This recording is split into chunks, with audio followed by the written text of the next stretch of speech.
இந்த குடும்பத்து பையனா? ஆமா, அவன் இந்த குடும்பத்து பையன்தான். மாட்டிட்டு போய் மாப்ள. ஏன்டா இதடா உளறி சமாளிச்சிட்டேன். கண்டு பிடிச்சா உன்னை தான் நான் சொல்லுவேன். நான் சாரி மாப்ள. அப்படிதான் நான் அவனை பாக்குறேன். நீ மட்டும் அப்படி பார்த்தா போதுமா? இருந்து புடுங்க போற. இந்த நாக்கு இருந்தா அதனால நீ பேசுவ. இந்த நாக்கு இருந்தா பேசுவ. நாக்கு இருக்க கூடாதா? நீங்க அவன் வந்து குடும்பத்து பையன் இல்லன்னு அப்ப தத்து கொடுக்குற உரிமை மட்டும் எப்படி வந்துச்சு? நீ கேட்ட ஒவ்வொரு கேள்வி என்ன செருப்பால அடிச்ச மாதிரி இருக்குடா. மாதிரி இல்ல, உண்மையிலே செருப்பால தான் அடிச்சேன். இல்ல நான் போக மாட்டேன், நான் இங்கே இருக்கேன் அங்கிள்.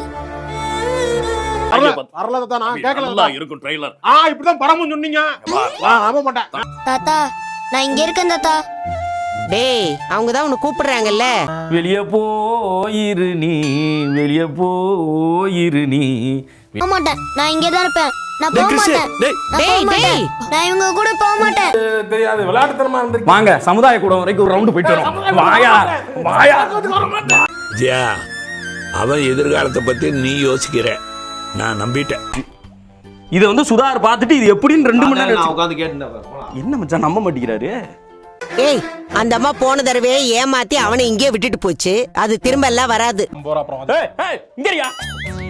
இவெல்லாம் இருக்க வரைக்கும் நம்ம ஊர் எங்க அமெரிக்கா வருது. தர்த்தினி அப்படி வரலனாலும் கிறிஷ் இங்கே இருக்கட்டும்.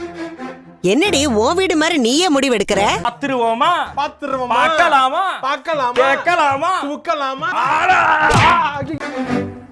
நீ ஏன்டா இவ்வளவு துடிக்கிற? உனக்கு என்ன அடி வாங்குறது நான் தானே. பஸ்ல போற பிள்ளைய வந்து வம்பளுத்தீங்கன்னு சொல்லி அந்த டீ கடைக்காரங்க எல்லாம் சேர்ந்து உங்களை செருப்புல அடிச்சாங்களே. சரின்னு பட்டுச்சு, வந்து கேட்டோம். ஆனா உன்னையும் மனோஜையும் தவிர இங்க யாருக்குமே விருப்பம் இல்லையே. என்கிட்டயே வா வந்து சொல்லி கொடுக்குற மாதிரி சொல்லி கொடுத்து உன் கவுண்ட்டை முடிச்சுட்டு போறதுக்கு வந்து நிக்கிற நீ.